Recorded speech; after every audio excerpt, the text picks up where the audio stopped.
Ассаламу алейкум, урматтуу телекөрүүчүлөр.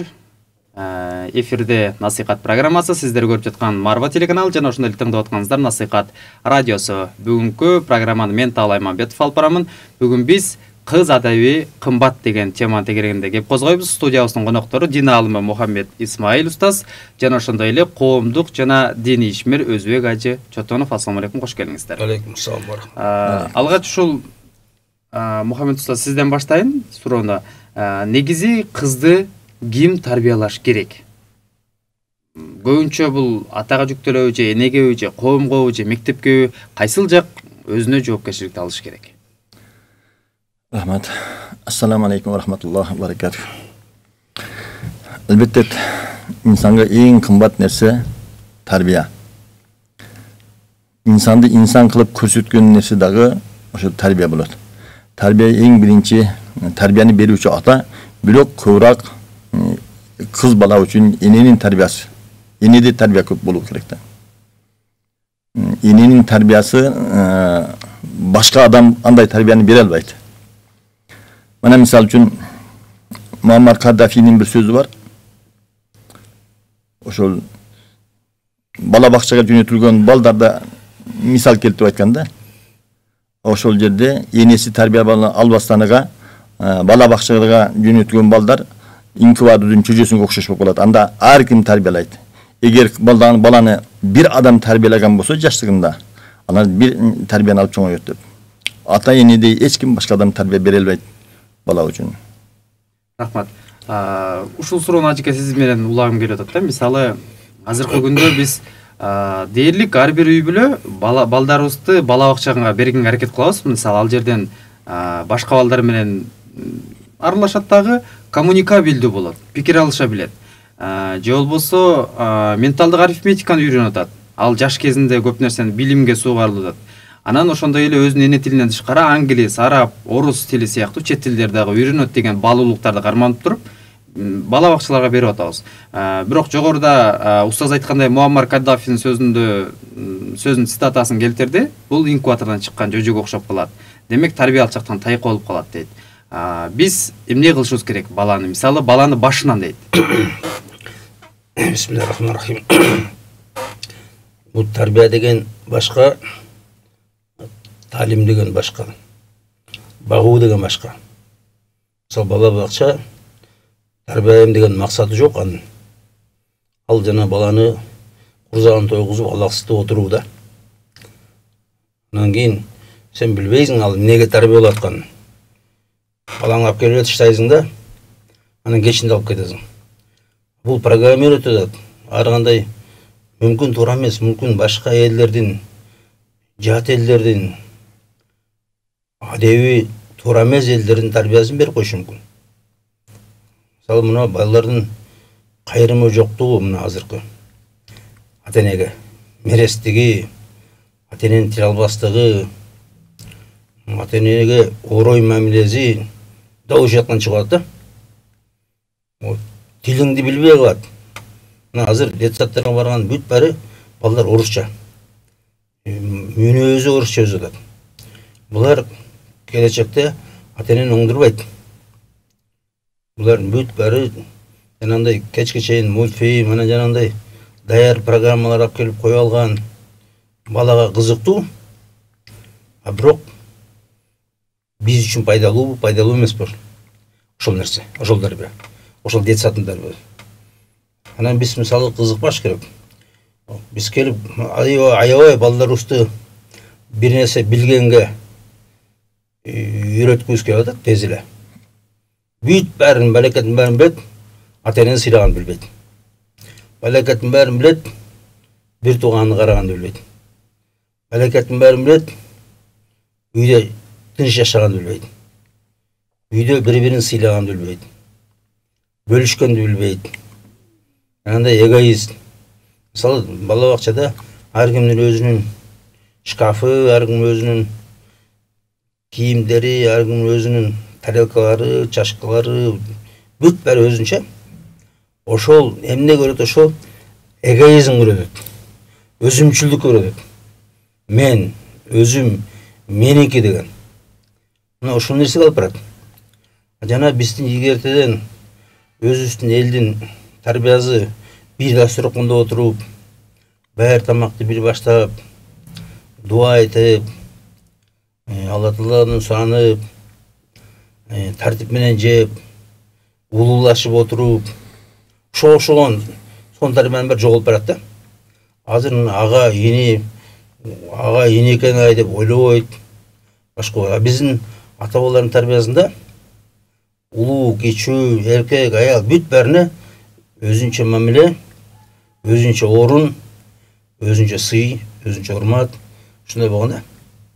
Улуулар кичүүлөрдү урматтап, аларды карап, аларга мүмкүнчүлүгү болсо жардам берип, ушундай мамиле. Улууларды болсо сыйлаган, ызаттаган, жол берген, сүйлөгөндө башкада. Ошол адепти бербейт тарбия бала бакча. Демек үйдө эне өзү тарбиялаганы жакшы. Эне тарбия, эне эч жакка чыкпай, ошо 3-4-5 баланын тарбиясында болгон. Ошону кечке чейин атаны сыйлаганды үйрөтүп, күйөөгө кандай мамиле болгонду көргөзүп, үйдөгү адепти үйрөтүп, агаларын сыйлаганды, үкөлөрүн караганды, ошонун баарын эне үйрөткөн. Бири-бирине жардамдаштырып, бири-бирин көтөрүп, бири-биринин камын жегизип, ушунун баарын ким үйрөткөн? Ошону эне үйрөткөн да. Эне медресе деп айтчу. Эне школа деп айтчу. Мисалы эркек киши шариатта орду көчөдө дейт.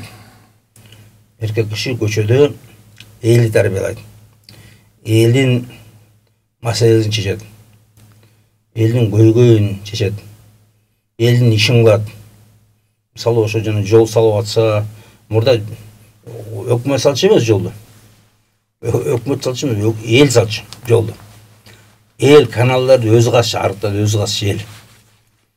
Эл жанагы малдардын жайыттарын, башкаларын эл иреттечи.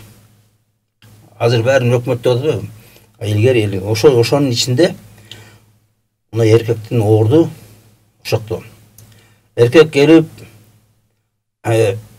мечиттен имамдардан эмнени укса, ошону келип үйүндө төкпөй чачпай айтып берип, ар нерсени түшүндүрүп берүү,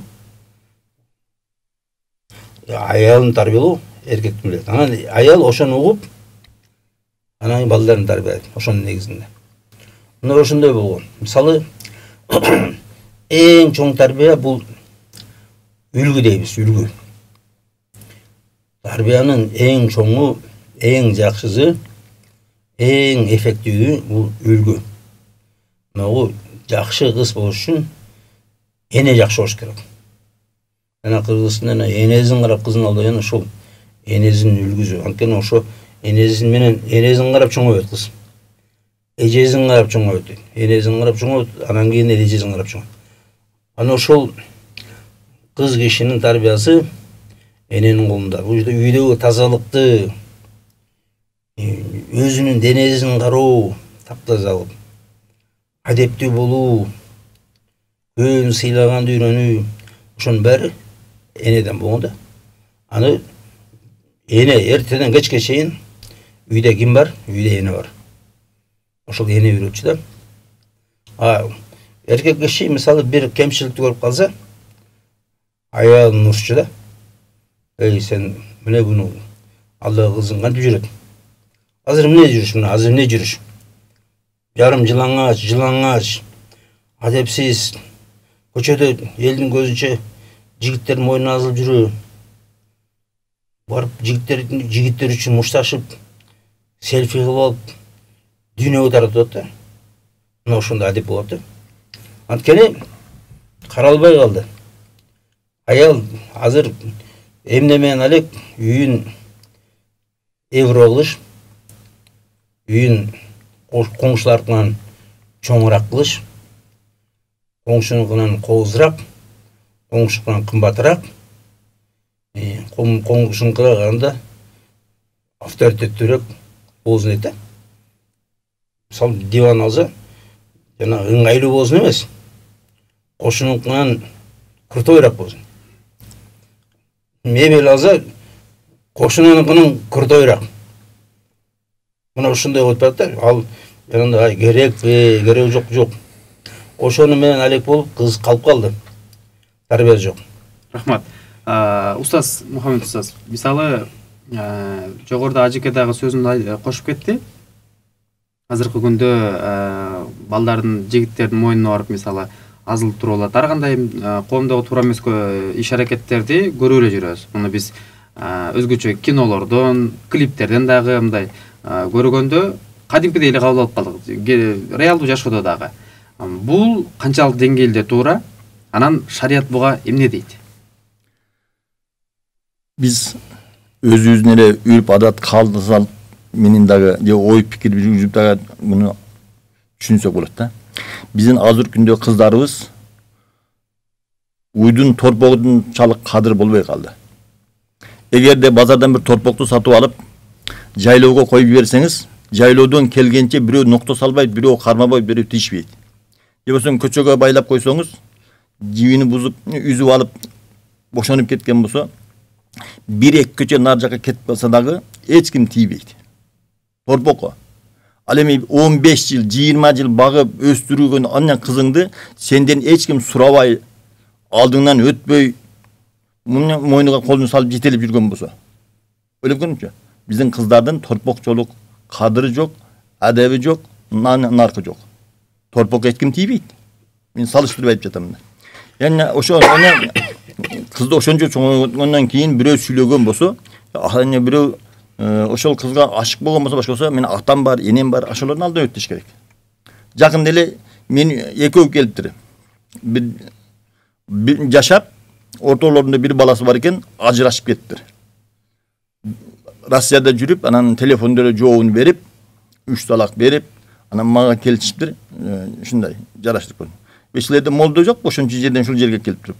Бир жерге сизге жөнөттү. Үйүмө келипти, мен өзүм уруп жатат элем. Анан ачуум келди. Уруштум. Сен кандай жол болгон чактан 3 талак ады биринчиден, экинчиден. Анан кызды айттым. Sen dedim ata-энең барбы? Sen бар dedi. Sen ата-энең bunun жооп берип бергенде каякта жашадың ата-энең? Kız balаны күйөө атасыныкка алып келип койгондо дагы сурап туруп алып кетет. А сени бул урушуп, сени жоогуңду берип бергенден кийин 1 жыл жашабагандан кийин кандай сен көчөдөн муну менен ээрчип кетесиң? Сени жараштыра турган атаң бар, энең бар, ошонун алдан өтпөйбү? Ошолор молдо таап сени жараштырбайбы? Көрдүңүзбү? Бул адепсиздик да. Ошондон биз кыздарыбызга ошондон жана детсадда тил үйрөнөт, башка үйрөнөт. Тилди, англис тилби, орус тилби, башка нерсени алар талимге кирет, алар тарбияга кирбейт, алар адапка кирбейт да. Ошол кыз баланы мен ошодон бир нерсени айтайын деп, могу намыска үйрөтүлбөй атат, намыс. Кызды намыска үйрөтпөй атат. Бул намыстаныш керек. Кыз деген өзүнүн тазалыгына намыстаныш керек. Өзүнүн жанагы жүрүш турушундагы тазалык. Ал келип ага тиги деле азылып атат, бунуз деле азылып атат, бунуз деле кучактап атат. Бул деген эң чоң намыссыздык. Бул деген жана көчөдөгү сойгу кыздар да. Бул да ойлош керек да. Мен ата-энем эмне дейт? Агаларым эмне дейт? Эл эмне дейт деп. Бул жанагындай уялуу элден эйба кылуу, элден намыстануу деген жок да. Мисалы кыз деген бул үйдүн желеги. Анан бул желек төбөлөнбөш керек, бул өтө бийик туруш керек. Анан кийин ар бир эркек келип кучактап атса, аны оюнчук кылып алып жүрсө, анан эркек кишилердин бүт баары намыз төбөлөнүп атат, абийри төбөлөнүп атат, абырой кетип атат, аябай уят болуп атат, шерменде болуп атат. Бизде бир окуя болгондо, ошондо дагы элде намыс калган экен да. Кызы бузулуп, күйөө менен ажырашып, анан кийин бузулуп, анан ар ким менен жүрүп калыптыр. Анан ата-энесин уккандан кийин ата-энеси кызы чакырып айтыптыр: кызым, же сен өл, же биз өлөлү деп. Биз чыдабайбыз мындан ары. Биз элдин бетин карай албалы, же сен өл, же биз өлөлү. Анан кыз азыл өлдү да. Бул уже 20 жылдай болуп калды. Бизде Таласта болгон окуя 20 жылдай болду. Ошондо дагы намыс бар. Азыр намыстанбай калды. Азыр кантип намыстанарын билбей калды. Ушунчалык деңгел аябай төмөн болду. Жанагы кыз кишини, мен айтам, мына кыз кишини кыргыз эч кимдин алдына кызмат кылдырган эмес. Эч кимдин алдында пазынкан эмес. Азыр кыздарыбыз ар кимге кызмат кылып жүр. Столовыйларга барсаң, келиндей жүгүнүп кызмат кылат. Миле ушундай кайненеге жагынгандай жагынып клиентке үйүнүн жакшынакай кылып, анан суранат да: сизге эмне тамак алып келип берейин, кара чай ичесизби деп жумшак айтат да. Кайненеге мынтип айтпайт. Ошону карап таң каласың да, кандай деңгээлге калдык. Бул бөтөн эркек, бөтөн киши. Ошолорго миле келин болуп атат. Анан үйдө бир кишиге, бир күйөөгө түбөлүктүү кыяматка чейин эмес, тиги дүйнөдө да экөө бактылуу жашай турган бир эркекке мамилеси көчөдөгү кетип бараткан эркектегиден да жаман. Мисалы азыр уятсыздык тууралуу кеп козготпойсузбу? Болуп көрбөгөндөй төмөнгө түшүп кетипчи. Кыздардын намыссыз болуп, же болбосо эркек кишилердин деле мисалы намыссыз болуп кеткенибизге себеби ал деле бирөөбүздүн эжекебиз, карындашыбыз, кызыбыз. Ошондой болуп калганыбызга, анан ушундай тарбиясыздыктын жеткен бир чегине түшкөнүбүзгө кандай таасир берип атат? Эмненин негизинде, кандай факторлордун таасиринде биз түштүк деп ойлойсуз? Биз өзүбүздүн жоготтук. Мына 1000 жылдап келген улуу адеп болгон. 1000 жылдап келген улуу адеп болгон. Бүт баары гармония болгон. Кыргыздыкы бүт гармония болгон. Аксакал, байбиче, келиндер, кыздар, балдар бүт баары гармония. Бүт баары бири-бирин сыйлап, урматтап, ушундай шайкеш болгон да. Анан мына 100 жыл биринчи коммунизм, анан кийин демократия келди да бүт адебибизди талкуулады. Маданият, ошол улуу маданиятыбызды, ошол улуу тарбиябызды баарын жок кылды. Биз жоготтук. Социализм бүт аялдарды алды да колхоздорго, башка жакка жумуштарга жиберди. Силер иштей бергиле, биз тарбиялайбыз деп. Анан бир 70 жыл жоголуп калды тарбия. Билбей калды кантип тарбиялашты. Ошол жана эрежелердин баары жоголду. Бүт китептерде жок кылды. Мисалы мына башка улуттар бар берде. Тунган, Даргин, Уйгур, Өзбек, башка улуттар бар. Түрк. Карап көрсөң, баягы илгерки биздикиндей салттардын баары сакталган. Адеп сакталган, ажырашуу почти жок. Сый урмат, очор бачар көп атат. Биз көз ажырашып жүр. Мына кече жакын эле айтат, 50% балдар Кыргызстанда азыр атасы жок дейт. Бул деген ажырашкан, башка болгон ишил жок. 50% балдардын 50% жарымызы ата жок өзөт дейт азыр. Бул деген чоң катастрофа. Бул жана жарым үй бүлөдө эч качан толук тарбия болбойт. Эч качан көрбөйт. Ата деген кандай болуш керек? Эркек кандай болуш керек? Аял менен эркектин ортосунда мамиле кандай болуш керек? Эркек кантип башкарыш керек? Аял кантип ошонун тилин алыш керек? Кантип ошонун жанагы талабын жакшынакай аткарып коюш керек? кантип жанагындай критический ситуациядан чыгып кетиш керек урушта. Ошонун баары жоголду. Тиги А десе бул Б дейт. Бул В десе тиги Ю чыгып кетет да. Мына ошондой тарбия эмес, тарбиясыздык өтүп баратат бияка. Анан кийин мына жаштарыбыз азыр эмне кыларын билбей калып атат. Ошон үчүн ажырашуу аябай көбөйөт да. Ушул жерде бир ушул ажырашуу туруста ажырашуунун көбөйгөнүгө ошол кыздын тарбиясыздыгы да. Пайгамбар саллаллаху алейхи ва саллам абгазул халала алаллахи ат-талак деген. Алал болгон нерселердин эң Алланын каары ачуусу келген нерсе бул талак деген. Ажырашуу. Ошол талактын аркасынан ажырашканын аркасынан ал 3 балалуу, 4 балалуу менен ажыраган, 2 балалуу менен ажырашкан кызды эч ким албайт. Азыр эмне? Күйөөдөн чыккан эмес, күйөөгө тийелек кыздар канча. Натыйжа эмне болот?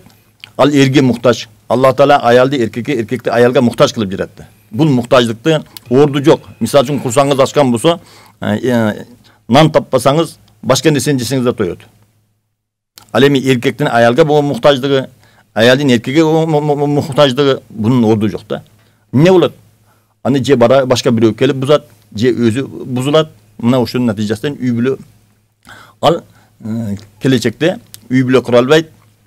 Экөө ажырашкандын аркасынан балдардын тарбиясы бузулат. Мисалы үчүн ажырашкан үй бүлөлөрдүн 80-90% балдардын тарбиясы бузук болот да. Мына ошол жанагы хадисте Пайгамбар саллаллаху алейхи ва саллям Алланын эң каары келген нерсе бул талак деди. Ошол мисалы үчүн күйөн кебирлерин жеңелери, же болсо эжелери, же болсо инелери бол эркек болсоң жообун бер деп туруп жакалайт. Анан эркек ачуудан келтирип талак айтат. Талак айтканда 3 талак айтат, кайра жараша албайт. Мына ушинтип Аллах Тааланын каары ошол талактан сураган аялга, талак сураган энеге Алланын каарыга калат. Натыйжада ошол эрсиз өтөт. Эрге тийсе да ал жерде да алып кете албайт. Мына ошол ажырашууда дагы бир нерсе биздин элибизде ушул нерсе болгон. Ажырашканда баланы атанын колуна калтырган да. Эгерде бала атанын колунда калган болсо, 3 балабы, 2 балабы да. Биринчиден 2-3 бала менен башка бир аял ала албайт баягы эркек. Ага бирөө тийбейт. Анын 3 баласын башым турам деп. Ал бала ооруйт, онтойт, чычат, сиет, башка болот. Мына ошону көргөндө талак берген эркек кой баланын энесин алып келейин дейт да. Бул нерсе коомго дагы таасир этет. Экинчиден аял киши баласыз болгон болсо башкага турмушка чыгып кетиши асан болот. Жок баламды бербеймин деп өткөн доордогу саясат ушул эркен аялдарга баланы алып берип, ушул нерседен тастан биздеги ажырашуунун себеби ушул. Анан бул жерде биринчиден аял бош болот, турмушун эрге тийиши оңой болот, жеңил болот жанагы баласы болбосо. Эгер бала менен калган болсо аны эч ким албайт. Эркек дагы эгер 3-4 бала менен эркектин колдагы башка бирөөгө тийбейт, барып алып келет. Ал эми баланы аялга берип койгон болсо, ал жаш башканы айланып башкага үйлөнүп алат, жашыраак аялга жүрө берет, ал балдарын кыйналабы, кысталабы мен. 4-ден аял эң кымбат балада, бала үчүн ал отко колун салат. Отко өзүн таштайт. Баландан ажырабайын дейт дагы, анын жок мен жашаймын дейт, ошол менен үй бүлө. Азыр күндө бир аз эле болбогон эле бир тарнышка сотко барат, үй бөлүшөт, башка бөлүшөт, ошол нерсе менен эркек жообун берип туруп, башкага үйлөнүп, балдар эненин колунда калып жатат. Эне аны тойго салбайт, башка кыла албайт, камсыздана албайт, ишке чыгат, же детсадка берип коет, же тууганыга апарып берип коет, же ата-энесиге, тайнесиге таштап Россияга башка келип жатат. Бунун аркасынан эмне болуп жатат? Канча жаш балдардын өлүмү болуп жатат. Бунун аркасынан тарбиясыздык чыгат да. Ошондон биздин элибизде ошол ажырашканды чыркыратып туруп эле баланы атанын колуга алып берген кызды аталары алып кеткен. Башка бирөөгө бербеген. Экинчи жагынан бул алып кеткенде, ажыраштырып алып кеткенде, ол балдарын чыркатып кеткиси келбейт да. Ушуну менен коомдун бардыгы таасир этет.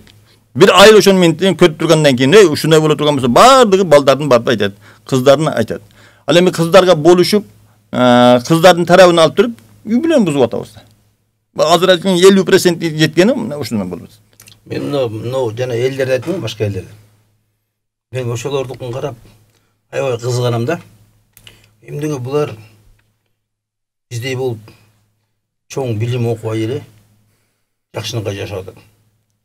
Очор бачалар жашоо бискен жакшы, чын айтканда. Бүт бара карасаң, тракторлору да бар, КамАЗдары да бар, огороддору да гүлдөп атат. Балдары да очор бачар көп атат. Биз болсо кубалашып, огород тикенек баскан, аялың жок, 3 ай 4 ай үйүндө. Бүт курап кетти. Тоокторуң арыктап кетти. Тоодо койлоруң калды, бизнесиң баары калды. Биздики.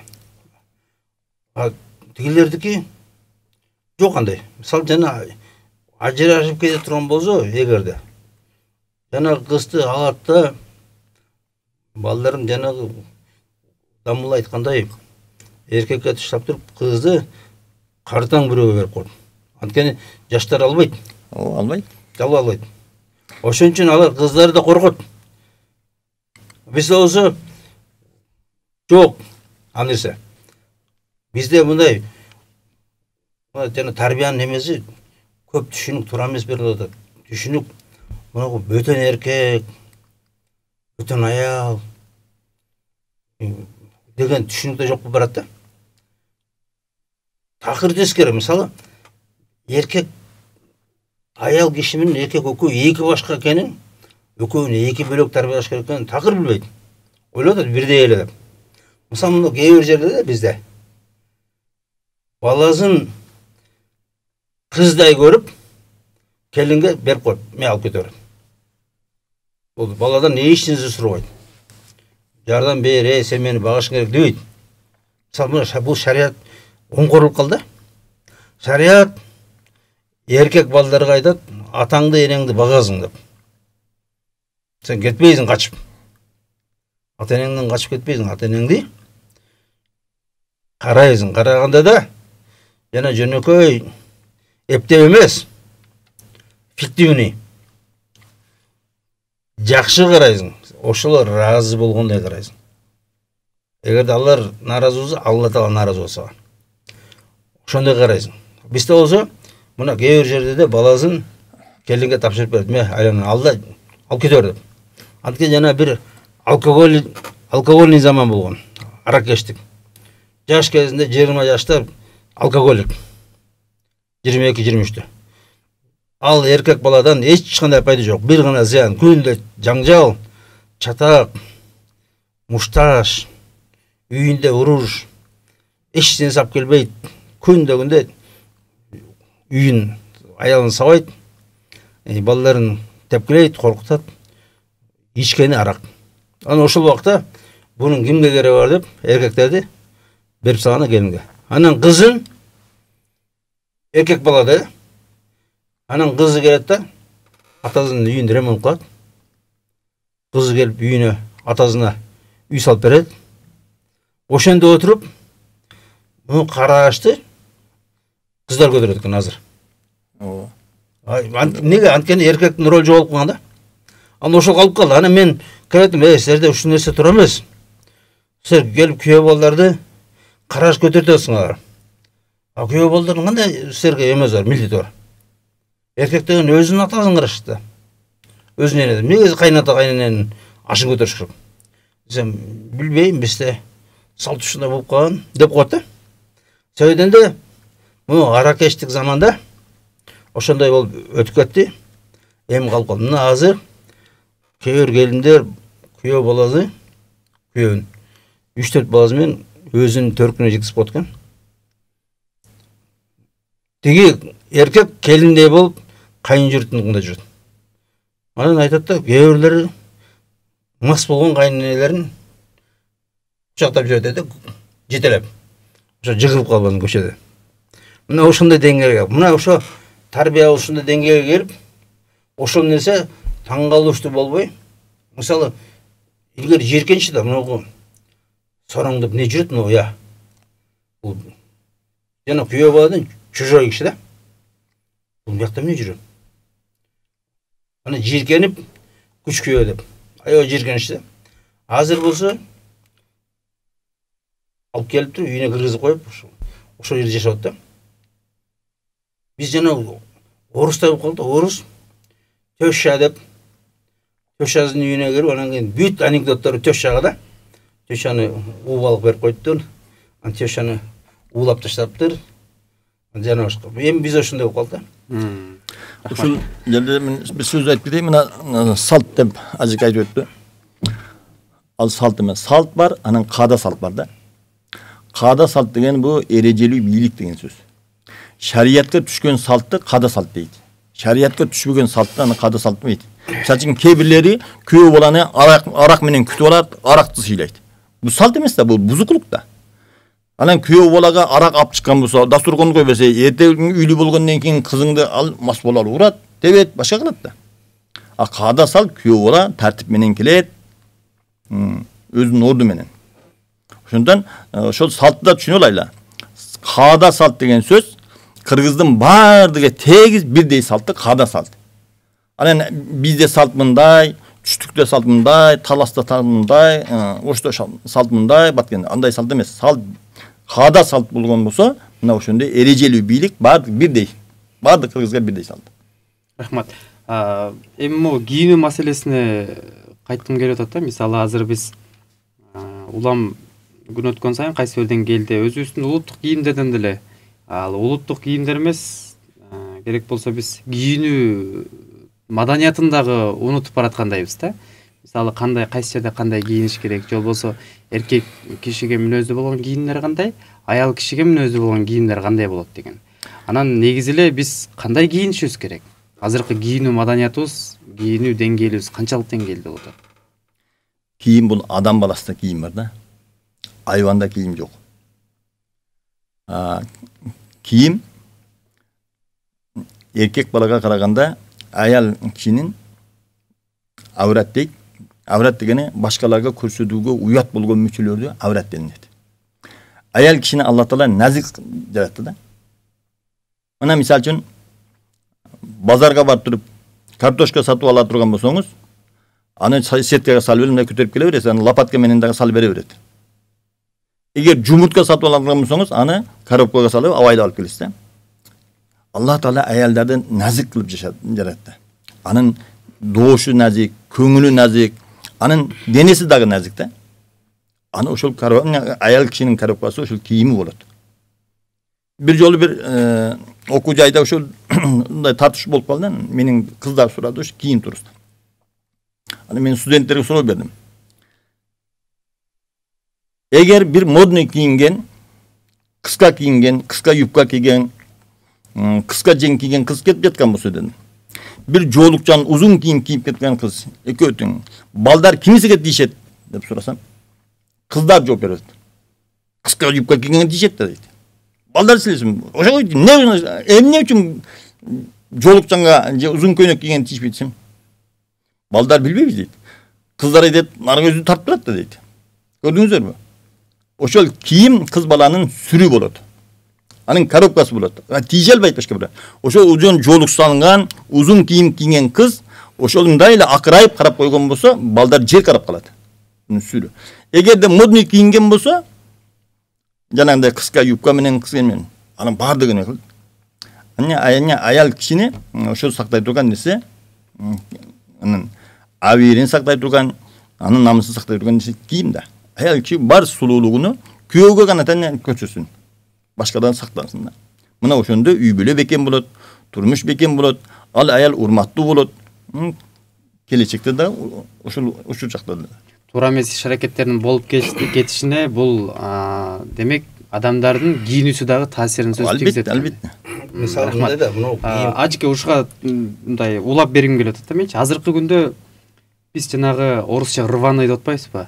Тытылган, мындай тытылган, атайын тытылган шымдар мына акыркы 5 жылда болуп көрбөгөндөй базарларга чыкты да. Анан кийин буну кийип атабыз биз. Жыртык шымбы, айтор эмне сол болсун биз жыртыкты мода катары кийип калдык. Илгери мисалы сиздерди биздин чоң ата чоң энелерибиз дагы урушчу эле, жыртык кийбегиле уят болот, жыртык кийбегин же жыртык кийинсе уялчу элек. Азыр уялбастан кайра мактануу менен кийип калдык да.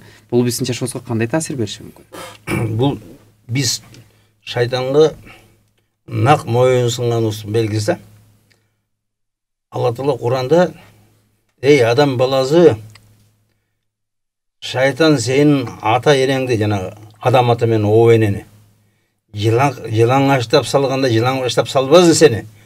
Сак бол. Бул сенин анык душманың айтат да Куранда. Шайтандын максаты абийирсиздикке, анандай шерменделикке, позор дейт го ошо. Ушундай бир аябай шерменде болгонго алып келет да адамды. Жылаңаштап. Ошо биринчи эле адам ата менен энеге жазган биринчи соккусу шайтан. Ошо жанагы ауратын ачып салганда, жылаңаштап салган. Өнө экөө жылаңаштанганда каяка бекинерин билбей, ошо жанагы бейиштин жалбырактары менен жамынып, ушундай болгондо, анан ошондо биринчи жылаңаштаган ошондо. Айтат да, сен кийимиңерди алып салбасын дейт шайтан. Аны шайтан не кылды? Мода, ушул жакшы деп туруп, аябай адамды мазактап атат да. Мана сага деп. Эгерде бир 40 жыл мурда азыркыдай жыртык шым кийип жүргөн болсо, элдин баары база калмак да. Желмогуз деген эме, ой акмак, кантип буну кийип жүр деп. А бирок бара мода дей берип, кыздар туруп ичен жүрөт. Шортиктер да чынында бул туруп эле. Майка. Анан кийин кээ бирлери азыр жука майка ичи көрүнө турган. Ошо тескерисинче уятын көргөзгүзүп атат да, уяттарын. Ногу нудизм деген бар, нудизм. Ору. Нудизм. Ушундай ору бар. Жылаңаш денесин бирөөгө көргөзүш керек да. Ушундай психологический ору. Ошого жакын бир балекет болот да, келип, эми мисалы кээ бир жер өтө уяттуу жер да. Аны нормальный киши көргөзүп албайт да. А бирок мода, цивилизация, культура десе, ошол жерин көргөзүп экен. Анан кийин, ал туура эмес да десең, эч мойнуна албайт да. Мен айтам, силер жаппай турган жериңердин бәрін жауып алып, наоборот, көрүнө турган жериңерди ачык кыласыңар. Адамдар көргүзү келбеген жерин силер жауып алдыңар да, көргүзү келген жерин ачып алыңар. Эгерде жанагы тешиктерин ачык коюп, анан башкасын жауып алса, анда өйдө элдин баары жиркенип карама эмес. Азыр мисалы, мен айтам да, силерден аялдар кандай деңгээлде көрүнүп атасыңар. Мисалы, эмчек көргөзгөн уятпы? Уят. Жарымызын көргөзгөн уят эмеспи? Көргөзүп жүрсүңөр жарымызын. А эркектер жарымызын чыгарып алгандай болсо. Ошол деңгээл. Мисалы, чында эркектер азыр өзүнүн жанагы мүчөлөрүн көчөдө чыгарып жүрө турган болсо, бүт аялдар жерге адепсиз, милиция чакырмак. Бerde хулиган жүр деп. А өздөрү жарым жылаңа жүр да. Мына ошондой деңгээлде шайтан бизди азгырды, бизди кул кылды. Ошолордун баары жана мода кылгандар, бул шайтандын кулдары. Мода деп. Бул мода эмес, бул шайтандын ойлоп тапкан амалдарынын бири. Ошо жана Куранда адам баласы ата энеңди, биринчи ата энеңди жана адам ата менен о энең жылаңаштанып койгонсуп, жылаңаштап койбосун сени шайтан дегени мына азыр келди да. Мисалы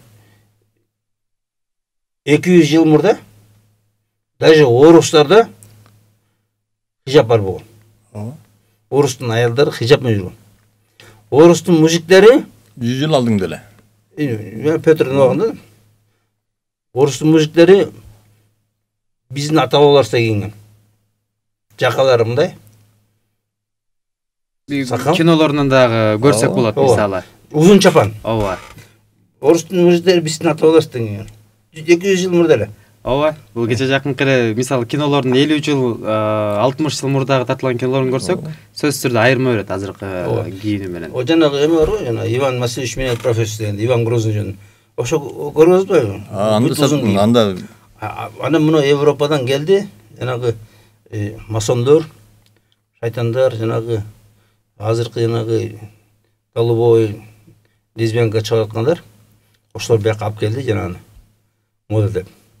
Аракты, тамекини, жылаңач моданы, жанагындай эркек аял аралашуу, бийлөө, ошонун бүт баарын алып келип, анан биздин коомго көндүрүп, ошону күч менен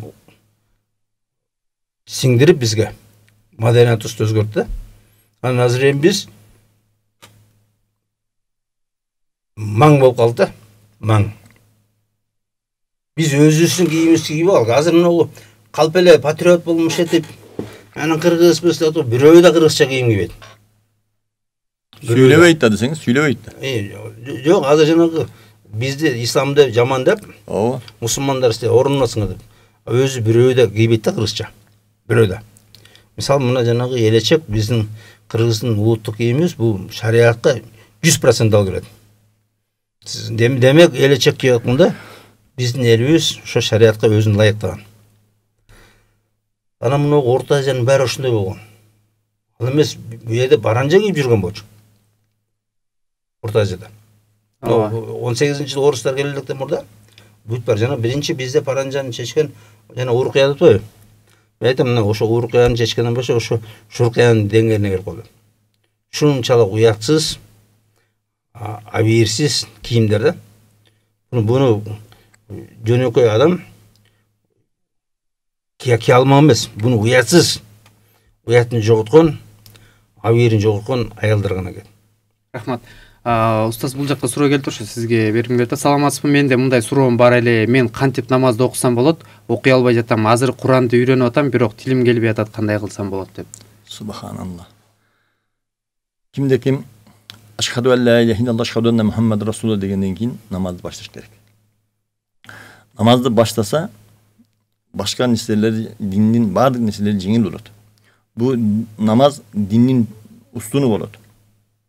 Анын Куранды жаттап, анымыз алхамдулилlah билбеген болсо бисмиллахир-рахманир-рахим менен да намаз баштай берсин. Акырын кошуп үйгөнү боло берет.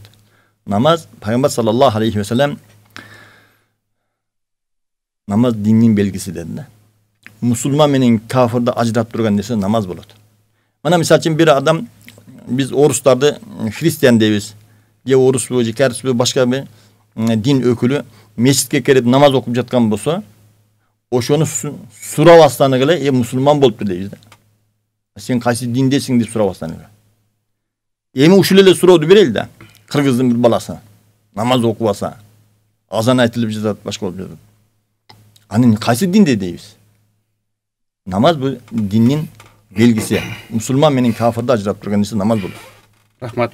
Кандайсы сиз катышкан берүү турмушта аябай керек. Балдар деле күнөөлөй бербей, кыздарга да менимче мыйзамдуу деп айтыптыр. Тартип керек дейт. Мен ажыке бул сизге тиешелүү болуп окшойт. Ошол кыздарга да бир мүнөздүү болгон кайсы бир деңгээлде мыйзамдуу же бир мындай китеп дейбиз, байтор бир нерсе керек деген ой пикирин айткан экен. Буга чейин бир суроо келди эле, мен өзүм жаттап мындай эсте сактап калдым. Жар тандоодо эмнеге көңүл буруш керек деген суроо келди эле. Биринчиден жана намаз боюнча урматтуу тууган, бул намаз деген бизге эң керектүү нерсе.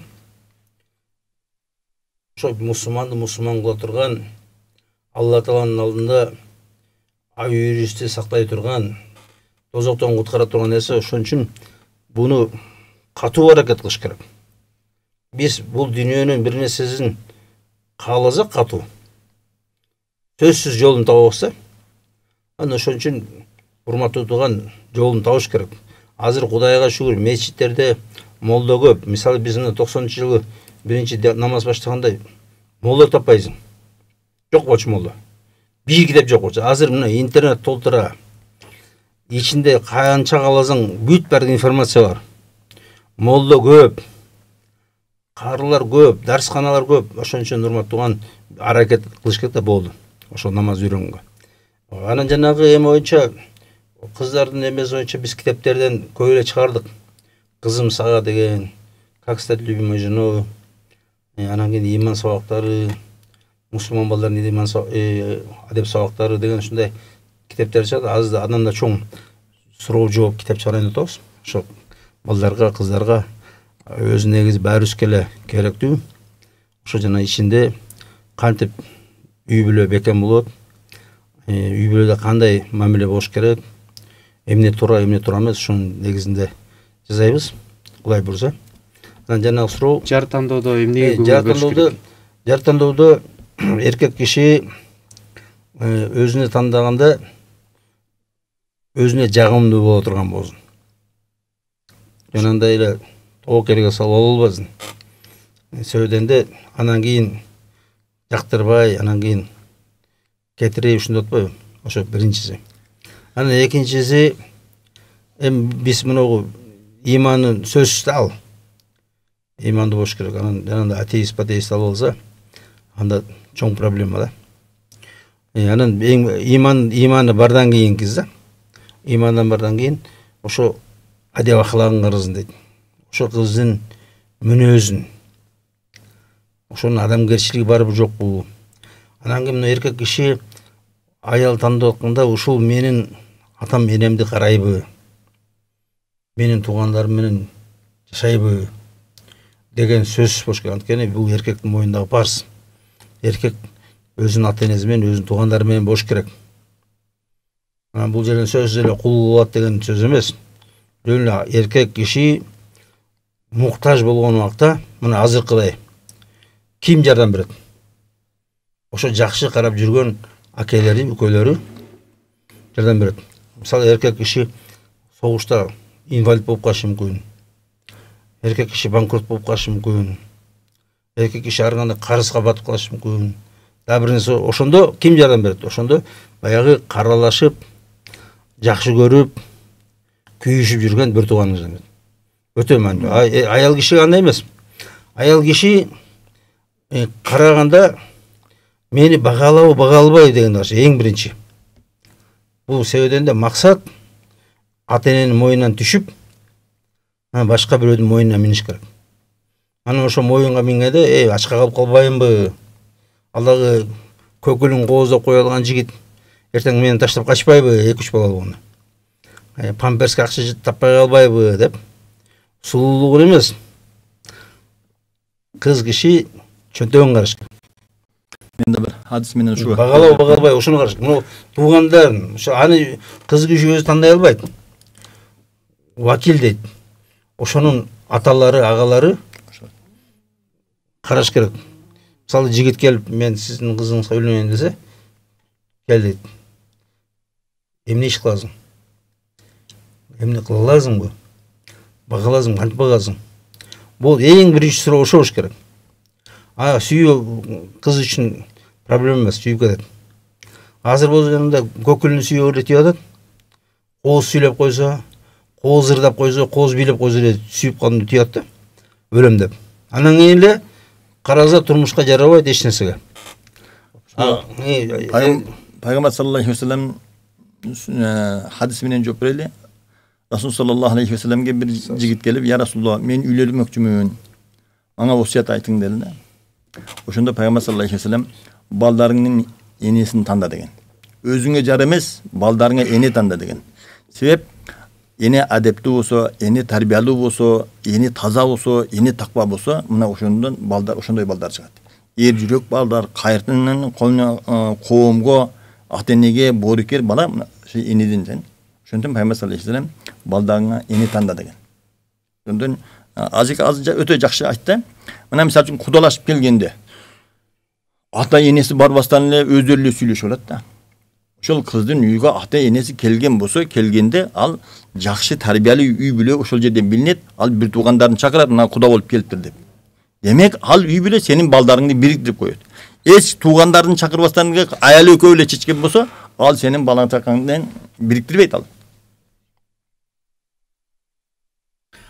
Дүнүйөнү сүйүүдөн чыккан кесепетинен дейт. Бир кесепетинин бири уятсыздык, чоңу да кичинеси да дүнүйө парас болуп баратат деген болгон өзүн гана ой пикирин айткан экен. Анан жыйынтыктоочу суроо бергим келип атат. Ошого улай эле мен кече жакында бир Facebook'та бир окуяга туш болдум да. Бирөө мынтип жазып атат. Атайын пост жазыптыр. Мен кичинемден бери Америкага окуу кыялым болчу дейт. Анан азыр мынакей мектепти, орто мектепти бүтүп атам. Эми ошол жака окуйын десем, Америкага же болбосо Европага окуйын десем, ата-энем бирок каршы болуп атат дейт. Кыргызстан тили окуу, балам, кызым кыз киши экен бул. Кыз киши алыска чыкпагын, Кыргызстанда гана кал деген ой пикирин айтып атат. Анан мен да аябай капаланып турамын. Бирок мен да көгөрүп атам. Анан көп үй бүлөдө ызычуу болуп өйдө төмөн нерселер айтылды. Анан акырында ата-энем мынтип айтыптыр. Кызым, же сен биротоло ошол жакты тандап бизден кол үзгүн, биз анда ата-энелик бир немеден кечели. Же болбосо бул жакта калгын биз менен. Эмне кылсам болот, ой пикириңиздерди айтыңыздарчы деген. Мен ошо боюнча мына жана кыз өзү билем деп жазашы бул эң баштык. Кыз киши өзү чечпеш керек. Сөйдүндө кыз кишинин тагдыры өтө назик. Өтө назик. Мисалы эркек кишиникидей эмес. Кыз киши келип улам эле күйөөгө чыгып кайра ажырашып кайра чыга албайт. Мен алчы деп айта албайт. Эркектики такыр башка. Ошону жакшылап билиш керек. Анан экинчиден кыз киши алыс кетпеш керек. Махрам деп айтат, жанагындай опекун болуш керек жанында. Карай турган киши. Эмесе аны алдап коюш оңой. Азыр канчалан кыздар сатып жүрүп атат, алдап туруп. Берде жакшы жумуш бар, берде жакшы окуу бар деп алат да, балпыр документин бирөө көрүп, акчасын алып кетип коет. Анан кыздарды союкканага колдонот. Ошо анан чет өлкөдө, башка жерде, аерде такыр башка адептер, аерде такыр башка эме жашоо. Аерде биздикиндей мерим, биздикиндей боорукерлик жок чет өлкөдө. Мисалы, бирөө мен ошо айтып отурмун да, ошо өзүбүздүн эле эмеге тийиш керек десем, бирөө айтат да, ажеке дейт, мына айтпай жүрдүк эле дейт, кызыбыз 40-ка жакын келип калды, 40 жашка жакындап калды дейт. Бир аңгылчанга тийди эле дейт. Аңгылчан балалуу болбойсуң, балалуу болбойсуң деп 40-ка жакындап калды дейт. Эгерде мүмкүн болсо беден бирөөдү тапсаңыз, кызыбызды берип жиберет элек дейт да. Анткени кызым өзү түшүнүп калды дейт да. Мен түшүнүп жүрүп балалуу жок болуп, анан кийин көчөдө каламбы? Көчөдө калат. Анткени булар даже чөнтөктөрү башка. Европада чөнтөгү башка. Өзүң кассага өзүң саласың, өзүң акчаңды өзүң жыйнайсың. Любой убакта таштап көтөрөт. Любой убакта таштап көтөрөт. Эме жок, байлануу жок, мерим жок. Алар убактылуу, мисалы жаш кезиңде сен да жырга, мен да жыргайм деп эми жашай берет бирге. Даже нике кыйбай жашай берет. Рахмат. Чоң рахмат. Тилекке каршы убакыт бүттү. Жакшы маек болду ишенем. Суроолор да келип аткан, бирок эгер насип кылып калса кийинки берүүлөрдө кулайбыз, урматтуу телекөрүүчүлөр. Жана кызга бир сөздө алыскынын даныдан жакынын саманы дейт. Кыргызстандын саманына окуй берсин. Рахмат. Жакшы сунуш болду. Урматтуу телекөрүүчүлөр, бүгүн биз болсо кыз адеби деген теманын тегерегине кеп козгодук. Студиябыздын коноктору коомдук жана диний ишмер Өзбек Айчотунов жана ошондой эле дин аалымы Мухаммед Исмаил устаздар болду. Кайрадан эфир аркылуу көрүшкөнчө аман болуңуздар. Аны мен Таалай Мамбетов алып бардым. Эгерде бүгүнкү берүүнү өткөрүүгөн болсоңуз, анда бизди YouTube каналыбыздан, Marva TV, телеканал Marva деген аталышта, Facebook, Instagram баракчаларынан дагы таап көрсөңүздөр болот. Кайрадан эфир аркылуу көрүшкөнчө аман туруңуздар.